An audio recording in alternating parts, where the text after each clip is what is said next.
மகரம், சொத்து சேர்க்க நல்ல நேரம். உகாதிக்குப் பிறகு உங்கள் சொத்து திட்டங்கள் கொஞ்சம் தாமதமாகவோ அல்லது செலவு அதிகமாகவோ தொடங்கலாம். அதனால் நிதானமாக திட்டமிடுங்கள். பெரிய முதலீடுகளில் அவசரப்பட வேண்டாம். ஆண்டு முன்னேறும்போது நிலைமை மெதுவாக சரியாக தொடங்கும்.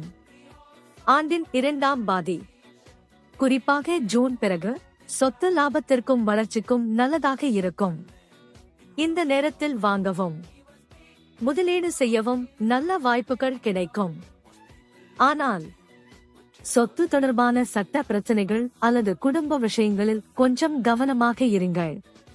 வருமானம் சரியாக இருந்தாலும் செலவுகள் அதிகமாக இருக்கலாம். அதனால் செலவில் கட்டுப்பாடு வைத்துக் கொள்ளுங்கள்.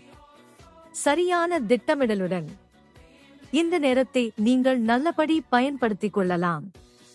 உங்கள் தொழில், காதல், உறவுகள் மற்றும் குழந்தைகள் பற்றி மேலும் அறிய ஆஸ்ட்ரோலேட் ஆப்பை பதிவிறக்கம் செய்து எங்கள் ஜோதிடர்களுடன் ஆலோசனை பெறுங்கள்.